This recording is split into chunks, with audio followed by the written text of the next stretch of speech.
Thanks for another film. Great film. I think Thank you. it's become a habit with you, making good films, right?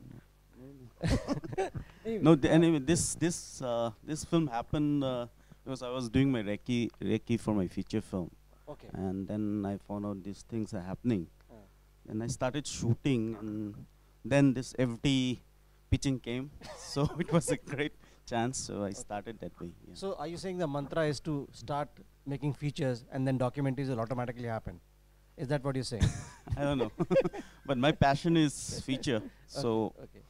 no, but I started making documentaries, and I somehow couldn't start my feature. So. What's the status with this lake right now? Yeah, it's I mean, still going on. So and I think that the film has gone through a long process, because initially I thought of something else, then something came up, then now I think the biggest problem is the whole fishermen, the people in the lake. Though they claim they are natives of the lake, but theoretically it's a floating thing. So it's the government doesn't think so. Theoretically, they are not the natives for them. So that way, I thought, the best thing will be to how to show it through the film. So I think I have to. There is a relationship which is there with with them and the lake. So I thought that was the best thing to show in the film. So finally that was the idea of the film. Great. I'll open it up to the audience. Any questions on the film? And it'd be great to take it up. Yeah, Mamta.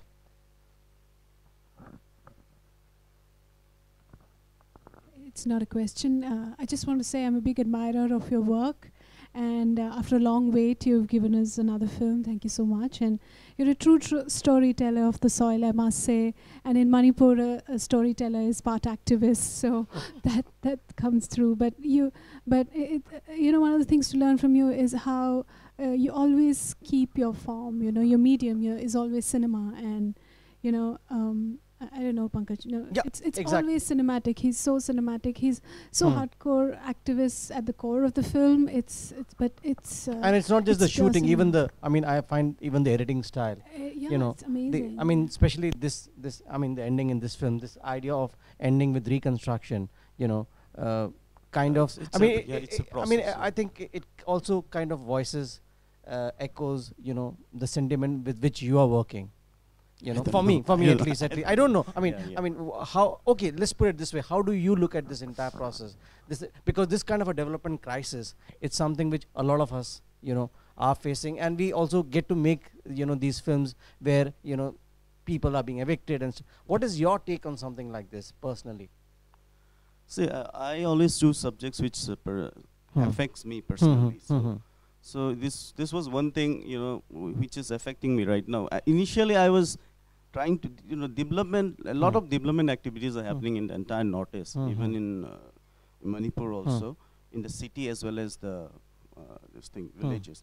So initially I was trying to compare both the things, and even my house construction was going on, and one day it was the whole house was dismantled to give room for a new house, obviously, to me. Okay. But that night my mom couldn't sleep, but I didn't feel anything. I didn't felt anything. But that's how I wondered, if we were building a house for better, but these people, their houses were burned. So how do they see it? How do they take it? That was my. How did you manage to shoot that scene? Especially the eviction thing. The police didn't interfere at all in the shooting process. I was quite surprised. I think they I don't know. Even while I made Apswa, sometimes they are quite happy, I think, in front of the camera. So I don't know. I didn't face any difficulty. Okay. Maybe they were thinking I'm a journalist or something. Also, maybe. Okay. So they didn't interfere with anything. Yeah. Another question over there at the back. Yeah. So. An eviction was shown in the movie where the officials were not able to present the proper papers.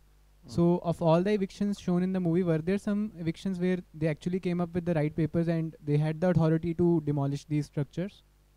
Pardon? He's saying the villagers asked for notices. Obviously, the authorities could not produce it. But were there other places where they actually had these notices, or they were just doing it, you know, as a very draconian? That was the only time I got this footage. Okay, okay. So okay. I think we waited for 2 years actually to get a eviction drive. Although the news used to come and we used to rush for shooting, but this was the only instance where we got the actual footage. So that was the only time we could shoot, and that's the only thing. But there is a whole problem going on. So I don't think even if they have paper, also they're going to show it. Yeah. There's a larger thing happening. You may have just answered my question. I don't know. You don't show the actual destruction of the huts in this climactic confrontation. Were you not there at that time when they were shot, or were you unable to use that footage for some reason, censorship or something? I didn't get your question. In the final, there seems to be a final confrontation where huts are destroyed. They're not burned, but they're destroyed by that machine. Yeah.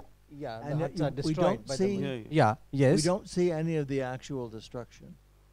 Not much, because we also reach that time only. But the police were actually taking out the bamboos and stuff. Bamboos and all that. That was there. Yeah. So that was whatever was there. There's no problem for censorship and all. There was no problem. So whatever was there, it was there in the film.